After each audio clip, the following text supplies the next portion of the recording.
ಅಕ್ಕಿ ಕುಲಿ ಶಾಣ್ಬೇಕು ಏನು ನೋಡ್ಲಾರ್ದ ತಿಂದ ಇವತ್ತು ನಿಮ್ಮೆಲ್ಲರ ಸಲುವಾಗಿ ಹೋರಾಟ ಮಾಡಕತ್ತಾರ. ನಾವು ಹೋರಾಟ ಪರವಾಗಿ ಬೆಂಬಲ ಸೂಚಿಸ್ರಿ.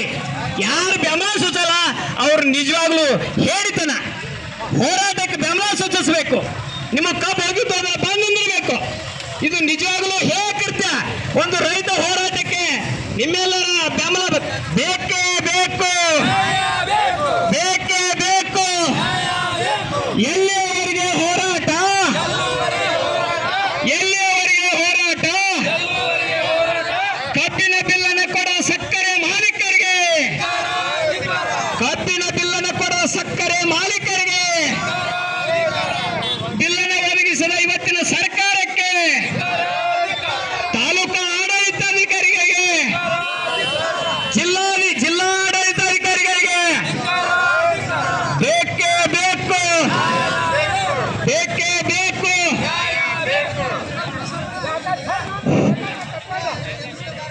ಘೋಷಣೆ ಹಾಕೋಣ, ಮಾತಾಡೋಣ.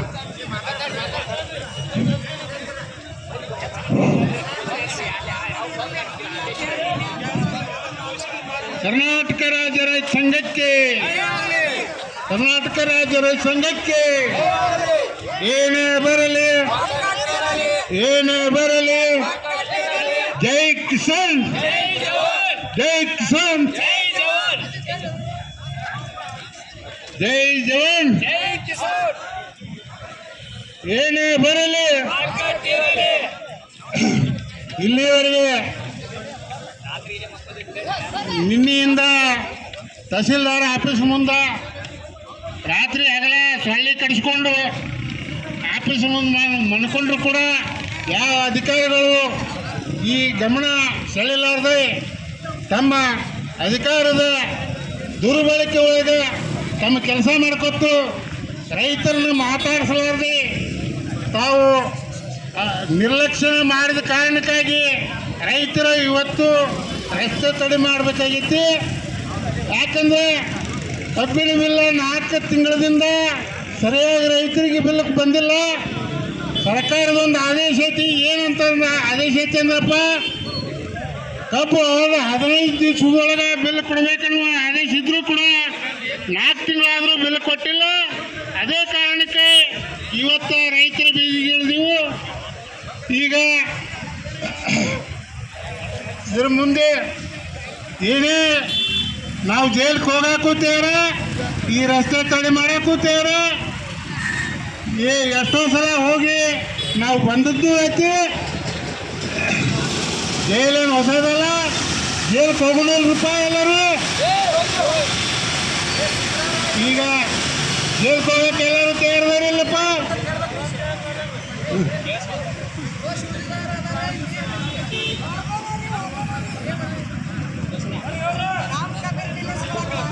ರೈತ ಹೋರಾಟಕ್ಕೆ, ಭ್ರಷ್ಟ ಅಧಿಕಾರಿಗಳಿಗೆ, ಭ್ರಷ್ಟ ಕಾರ್ಖಾನೆ ಮಾಲೀಕರಿಗೆ, ಭ್ರಷ್ಟ ಸರ್ಕಾರಕ್ಕೆ, ಭ್ರಷ್ಟ ಸಕ್ಕರೆ ಸಚಿವರಿಗೆ, ಭ್ರಷ್ಟಕ್ಕೆ ಕೇಂದ್ರ ಸಕ್ಕರೆ ಸಚಿವರಿಗೆ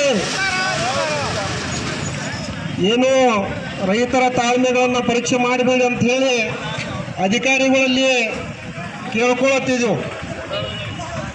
ಏನೂ ಆಗಲಿ ಪರಿಸ್ಥಿತಿಯನ್ನು ಅರ್ಥ ಮಾಡಿಕೊಂಡ ತಾಲೂಕಾ ದಂಡಾಧಿಕಾರಿಗಳು ಬಂದ ಏನೇನು ಇನ್ನೂ ತನಕ ನಿನ್ನೆ ಹಿಡ್ಕೊಂಡು ಏನು ನಿಮ್ಮ ಇಲಾಖೆ ಮುಂದೆ ಅಹೋರಾತ್ರಿ ರೈತರ ನಮ್ಮ ಸ್ವಂತ ಹಕ್ಕಿಗಾಗಿ, ತಮ್ಮ ಬದುಕಿಗಾಗಿ ಏನು ಹೋರಾಟ ಮಾಡ್ಲತ್ತಾರೋ ಅದಕ್ಕೆ ಬಂದು ಏನು ಬೆಳವಣಿಗೆ ಆಗಿತ್ತು ಅನ್ನುವಂಥ ಉತ್ತರಗಳನ್ನು ಕೊಡಬೇಕಾಗಿತ್ತು. ಇನ್ನಾದ್ರೂ ಕಾಲು ಮಿಂಚಿಲ್ಲ. ತಾಲೂಕಾ ದಂಡಾಧಿಕಾರಿಗಳು ಬರಬೇಕು, ಸಾರ್ವಜನಿಕರ ತೊಂದರೆ ಆಗಬೇಕು. ಯಾಕಂದರೆ ಕೆಲವೊಂದು ಪೇಷಂಟ್ಗಳು ಇರ್ತಾವೆ, ಏನೋ ಒಂದು ಅರ್ಜೆಂಟ್ಗಳು ಇರ್ತಾವೆ.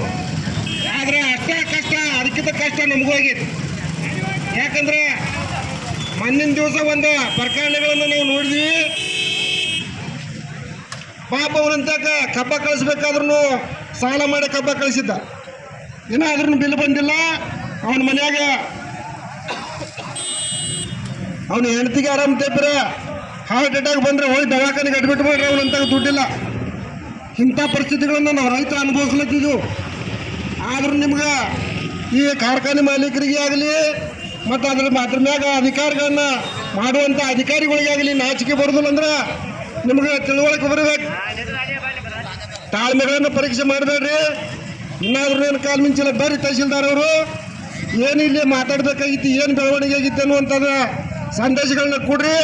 ಯಾವಾಗ ಬಿಲ್ ಕೊಡ್ತಾರೆ ಅನ್ನೋದಂಥದ್ದು ಹೇಳಿ.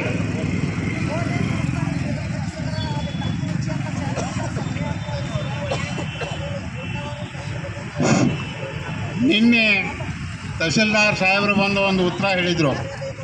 ನಮಗೆ ಕಾರ್ಖಾನೆಗಳು ಸೀಲ್ ಮಾಡ್ಲಿಕ್ಕೆ ಮ್ಯಾಗಿಂದ ಒಂದು ಆದೇಶ ಬಂದೈತೆ ಅಂತೇಳಿ ಎಷ್ಟು ಕಾರ್ಖಾನೆ ಸೀಲ್ ಒಳಗೆ ಅರೆಸ್ಟ್ ಮಾಡಿರಿ, ನಾವು ಇಲ್ಲಿಂದ ನಿಮ್ಮ ಕಚೇರಿ ಮುಂದಿಂದ ನಾವು ಹೋಗ್ತೀವಿ ಅಂತೇಳಿ ಹೇಳಿದ್ದೀವಿ ಅವ್ರಿಗೆ.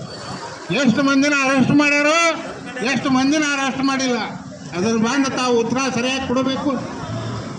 ಅದ್ರ ಮ್ಯಾಗಿಂದ ನಾವು ಮುಂದಿನ ನಿರ್ಣಯಗಳನ್ನು ತಗೋತೀವಿ. ಯಾಕಂದ್ರೆ ಎಷ್ಟು ಮಂದಿನ ಅರೆಸ್ಟ್ ಮಾಡ್ಯಾರ ಹೇಳ್ಬೇಕು. ಅವ್ರಿಗೆ ಅರೆಸ್ಟ್ ಮಾಡುವಂಥ ಆದೇಶ ಬಂದಿತ್ತು. ಕಾರ್ಖಾನೆ ಮಾಲೀಕರನ್ನ ಮಾಡ್ಯಾರು, ಡೈರೆಕ್ಟರ್ನ ಮಾಡ್ಯಾರು, ಏನು MDಗಳನ್ನ ಮಾಡ್ಯಾರು, ಯಾರನ್ನೂ ಮಾಡಿಲ್ಲ. ಮತ್ತೇನು ತಾವು ಆರಾಮ, ಅವರು ಆರಾಮದಾರು, ಅದನ್ನ ಉತ್ತರ ಕೊಡ್ಬೇಕು ನಮಗೆ. ರಾತ್ರಿ ಏನು ಗೊತ್ತಿಲ್ಲ ಏನು ಇವ್ರಿಗೆ. ತರಬೇಡ ಬಡ ಬಡ ಪಾಯಕ್ಕೆ ಹೆಣ್ಣು ಮಕ್ಕಳು ಗಂಡು ಮಕ್ಕಳು ಕೂಡೇ ಬೆಂಬಲ ಸೂಚಿಸ್ಬೇಕು. ಇದಕ್ಕೆ ನಿಮ್ಮ ಕಪ್ ಹೋಗ್ಯಾವಿಲ್ಲ ಅಲ್ರಿ, ಅಲ್ಲೇ ನಿಂದಿರ್ತೀರಿ. ಇಲ್ಲ ವಿದ್ಯಾರ್ಥಿ ಮೂಡಲ್ಗ್ಯಾವು ಇವರಪ್ಪ ಮನೆ ಕಬ್ಬಿನ ಬಿಲ್ಲಿಗೆ ಹೋರಾಟ ಮಾಡಿ. ನನ್ನ ಹೆಸರು ಗಣೇಶ್ ರೀ, ಊರ ಮೂಡಲ್ಗಿರಿ. ಕಬ್ಬಿನ ಬಿಲ್ ಇನ್ನ ಕೊಟ್ಟಿಲ್ರಿ. ಶಾಲ್ಯಾಗ ಸರ್ಗಳು ಫೀಸ್ ಕೇಳತ್ತಾರ್ರಿ. ಅದಕ್ಕೆ ನಮ್ಮ ಕಬ್ಬಿನ ಬಿಲ್ ಲಘು ಕೊಡ್ರಿ.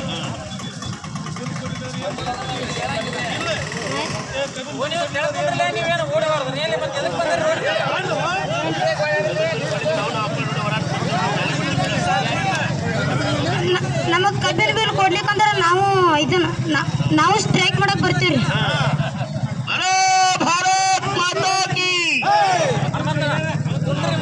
ದಯವಿಟ್ಟು ಎಲ್ಲರೂ ಕೂಡ್ಬೇಕು. ನಮ್ಗೆ 3 ಸಲ ಹೇಳಿದ್ರು ಅವ್ರು ಏನ್ರಿ ಬಿಲ್ ಬಿಟ್ಟಾರ, ನೀವು ಬರೀ ಬಿಲ್ ಆಯ್ತಿಲ್ಲ ಅಂತ ಕ್ವಶನ್ ಮಾಡಿದ್ರು. ಅದಕ್ಕೆ ಅದು ಒಂದು 15 ದಿನ ಬಿಲ್ ಬಿಡಿಸಿ ವಾಪಸ್ ಇವತ್ತಿನ ತಕೊಂಡು ಬಿಲ್ ಬಿಡಿಸಿಲ್ಲ. ಆ ಕಾರಣಕ್ಕೆ ಇವತ್ತು ರಸ್ತೆ ಮೇಲೆ ಬಂದಿದ್ದು. ದಯವಿಟ್ಟು ತಾಲೂಕು ಆಡಳಿತ, ಯಾಕಂದ್ರೆ ನಮಗ ರಸ್ತೆ ಮೇಲೆ ಕೂತದಕ್ಕೆ ನೀವು ಕೇಸ್ ಮಾಡ್ಬೋದು. ನಿಮಗೆ ಕಾಯ್ದೆಯನ್ನ ಅನುಷ್ಠಾನ ಮಾಡ್ಲಕ್ಕೂ ನಿಮ್ಗೆ ಅಧಿಕಾರ ಇದೆ. ನಾವು ನಿಮ್ಮ ಮೇಲೂ ಕೇಸ್ ಮಾಡಾಕ, ನಮ್ಮ ಮಾನ್ಯ ನ್ಯಾಯಾಲಯದಲ್ಲಿ ದಾವೆ ಹೂಡ್ಲಕ್ಕ, ನಿಮ್ಮ ಮೇಲೆ ದಾವೆ ಹೂಡ್ಲಕ್ಕೂ ನಮ್ಮ ಕಡೆನೂ ಕಾನೂನು ಅಸ್ತ್ರ ಇದೆ. ದಯವಿಟ್ಟು ಯಾವುದೇ ಕಾರಣಕ್ಕೂ ಯಾವುದೇ ಒಬ್ಬ ರಾಜಕಾರಣಿ ಗುಲಾಮರಾಗಬೇಡಿ, ಸಕ್ಕರೆ ಕಾರ್ಖಾನೆ ಮಾಲೀಕರ ಗುಲಾಮರಾಗಬೇಡಿ. ಯಾಕಂದ್ರ ಈ ಸಕ್ಕರೆ ಕಾರ್ಖಾನೆ ಮಾಲೀಕರು ಶ್ರೀಮಂತಿಕೆ ನಮ್ಮದೇ ಇಲ್ಲೇ ಪಟವಾದ ರಾಜನ ಅರಮನೆ ಇದೆ. ಅವ್ರು ಹೇಳಿ ದಿಕ್ಕಿಲ್ದಂಗಿಲ್ಲ. ಇವತ್ತು ಎಂಥ ರಾಜ್ಯ ಮಣ್ತಾನವರು ಹಾಳ ಹೋಗ್ಯಾರ. ನಿಮ್ಮ ಸಕ್ಕರೆ ಕಾರ್ಖಾನೆ ಮಾಲೀಕರು ಶ್ರೀಮಂತಿಕೆ ಬಹಳ ದಿನ ಇರಂಗಿಲ್ಲ. ಇನ್ನು ಮುಂದೆ ರೈತನ ಆಕೆ ಈ ಜಗತ್ತಿನ ನಡೀತಿದೆ. ಭಾರತ ದೇಶದಲ್ಲಿ ಇನ್ನು ಮುಂದೆ ರೈತ ಏನು ಹೇಳ್ತಾನೋ ಅದೇ ನಡೆಯುತ್ತಿದೆ. ಹೀಗಾಗಿ ದಯವಿಟ್ಟು ಆಡಳಿತದಲ್ಲಿರುವಂತಹ ಕಾರ್ಯಾಂಗ ಮತ್ತು ಶಾಸಕಾಂಗ ನೀವಿಬ್ರು ಸರಿಯಾಗಬೇಕಾಗಿದೆ. ನಮ್ಮಿಂದ ಮತವನ್ನು ಪಡೆದು ರಾಜಕೀಯ ಬದುಕನ್ನು ಕಟ್ಕೊಂಡಂತವ್ರು ನೀವು ಕೇವಲ 20 ರಿಂದ 30 ವರ್ಷದಿಂದ ನೀವು ನಮ್ಮ ಹಾಗೆ ಬೀದಿ ಮೇಲೆ ಕೂಡುವಂತ ನಾಯಿಗಳಿದ್ರಿ ನೀವು. ಇವತ್ತು ನಮ್ಮಿಂದ ಶ್ರೀಮಂತಿಕೆ ಪಡೆದುಕೊಂಡು ಇವತ್ತು ನಮ್ಮನ್ನ ಬೀದಿ ಮೇಲೆ ಕೂಡಿಸ್ತಾ ಇದ್ರಲ್ಲ, ನಿಮಗೆ ಭಗವಂತ ಶಿಕ್ಷೆ ಕೊಡ್ತಾರೆ. ದಯವಿಟ್ಟು ನಾವು ನಿಮ್ಮಲ್ಲಿ ವಿನಂತಿ, ಯಾಕಂದ್ರೆ ನಮ್ಮ ತಾಲೂಕು ಆಡಳಿತ ಇಲ್ಲಿವರೆಗೂ ರೈತರಿಗೆ ಶೋಷಣೆ ಮಾಡಲಿಕ್ಕೆ ಬಿಟ್ಟಿಲ್ಲ. ಯಾಕಂದ್ರೆ ನಾವು ಯಾವುದನ್ನು ಕೇಳಿದ್ರು ನಮಗೆ ಬೆನ್ನೆಲುಬಿಗೆ ನಿಂತು ಹೋರಾಟಕ್ಕೆ ಯಶಸ್ವಿ ಮಾಡಿ ಕೊಟ್ಟಿದ್ರಿ. ದಯವಿಟ್ಟು ಇನ್ನೊಂದು ಸ್ವಲ್ಪ ನೀವು ಪ್ರಯತ್ನ ಮಾಡಿದ್ರೆ ನಮ್ಮ ರೈತರಿಗೆ ನ್ಯಾಯ ಸಿಗ್ತೈತಿ. ನಾವೇನು ಆಗ್ಲಾರ್ದ ಕೇಳತ್ತಿಲ್ಲ. ನಾವು ಕಳಿಸಿದಂತ ಕಬ್ಬಿನ ಬಿಲ್ಲಿಗೆ ಬಾಕಿ ಬಿಲ್ ಕೊಡ್ರಿ ಅಂತ ವಿನಂತಿ ಮಾಡ್ಕೊಳತ್ತೀವಿ. ನಾವು ಕಳಿಸಿದ ನಾವು ಬದುಕು ಕಟ್ಕೊಳಕ್ಕೆ ನಾವು ಬೀದಿಗೆ ಬರುವಂತ ಸ್ಥಿತಿಯನ್ನ ಸಕ್ಕರೆ ಕಾರ್ಖಾನೆ ಮಾಲೀಕ ಕೇವಲ 3 ಜನ, ನಮ್ಮ ತಾಲೂಕಿನಿಂದ 3 ಜನ ಸಕ್ಕರೆ ಕಾರ್ಖಾನೆ ಮಾಲೀಕರ ಸಲುವಾಗಿ ನೀವು 3 ಲಕ್ಷ ಕುಟುಂಬಗಳನ್ನು ಬೀದಿಗೆ ತಂದಿದ್ದೀರಿ. ಯೋಚನೆ ಮಾಡ್ಬೇಕು ದಯವಿಟ್ಟು. ಯಾಕಂದ್ರೆ ಈ ದೇಶದಲ್ಲಿ ಕಾನೂನು ಸಂವಿಧಾನದಲ್ಲಿ ಎಲ್ಲರೂ ಬದುಕು ಹಕ್ಕಿದೆ. ಹೀಗಾಗಿ ದಯವಿಟ್ಟು ಯಾರು ಅನ್ಯತಾ ಭಾವಿಸಬಾರ್ದು. ಜಮಖಂಡಿ ನಗರದ ಹಾಗೂ ಗ್ರಾಮಾಂತರದ ಮನಂತ ರೈತ ಬಂಧುಗಳು ಇಲ್ಲಿ ಬಾರಿ ನಿಮ್ದು ಕಬ್ಬಿನ ಬಿಲ್ ಬರಬೇಕಾಗೈತೆ. ದಯವಿಟ್ಟು ನಾವು ನಾಳಿನ ದಿನ ಚಿಕ್ಕಪಡಸಗಿ ರೋಡು ಬಂದ್ ಮಾಡ್ತೇವೆ. ಬಿಜಾಪುರ ಜಮಖಂಡಿ ಮುಖ್ಯ ರಸ್ತೆ ಬಂದ್ ಆಗುತ್ತೆ. ಯೋಚನೆ ಮಾಡಿ ಶುಕ್ರವಾರ ದಿನ ಜಮಖಂಡಿ ಬಂದ್ ಆಗುತ್ತೆ. ಇದು ಯಾವ್ದಕ್ಕೂ ಅವಕಾಶ ಕೊಡಬೇಡ್ರಿ ದಯವಿಟ್ಟು. ನಾವೇನು ಯಾವುದೂ ತಿಳುವಳಿಕೆಯಿಂದ ನಾವು ಇಲ್ಲಿ ಹೋರಾಟಕ್ಕೆ ಬಂದಿಲ್ಲ. ದಯವಿಟ್ಟು ಯೋಚನೆ ಮಾಡಬೇಕು, ಗಂಭೀರತೆ ಅರ್ಥ ಮಾಡ್ಕೋಬೇಕು.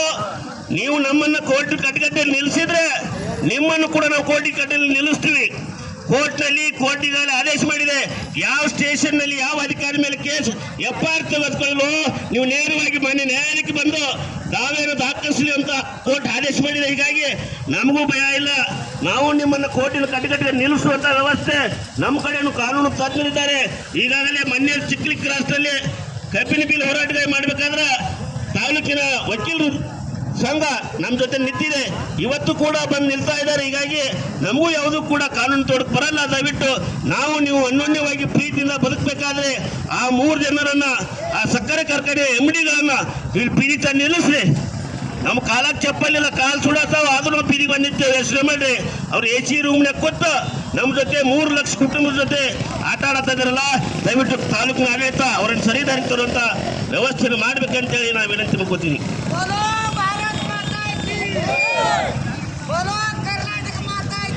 ನಮ್ಮ ಜಮಖಂಡಿ ತಾಲೂಕಿನ ವಕೀಲ ಸಂಘದ ಪ್ರಧಾನ ಕಾರ್ಯದರ್ಶಿಗಳಾದ ಶಿವಾನಂದ ಪಾರ್ಶೆಟ್ಟಿ ವಕೀಲರು ಈ ಒಂದು ಹೋರಾಟಕ್ಕೆ ಆಗಮಿಸಿದ್ದಾರೆ. ಈ ಹೋರಾಟದ ಕುರಿತು ಮಾತ್ರ ಈ ಹಿಂದೆ ಈ ಬೆಲೆ ನಿಗದಿ ಸಂಬಂಧಪಟ್ಟಂಗೆ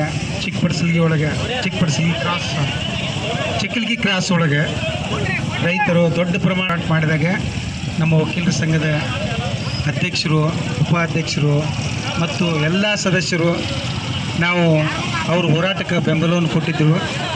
ಅದೇ ರೀತಿ ಅವರಿಗೆ ಪತ್ರ ಮುಖೇನ ಸಹ ನಾವು ಬೆಂಬಲವನ್ನು ವ್ಯಕ್ತಪಡಿಸಿದ್ದೇವೆ. ಈ ಸಮಸ್ಯೆ ಇವತ್ತು ನಿನ್ನೆ ಸಮಸ್ಯೆ ಅಲ್ಲ, ಸುಮಾರು ವರ್ಷಗಳಿಂದ ನಾವು ನೋಡ್ಕೊತ ಬಂದರೆ ಇಲ್ಲಿ ರೈತರ ಒಂಥರ ಕಗ್ಗೊಲೆ ಆಗ್ತಾ ಇದೆ. ಯಾಕಂದರೆ ಈ ಬಂಡವಾಳಶಾಹಿಗಳು ಇವತ್ತು ನಮ್ಮ ದೇಶವನ್ನು ಆಳ್ತಾ ಇದ್ದಾರೆ.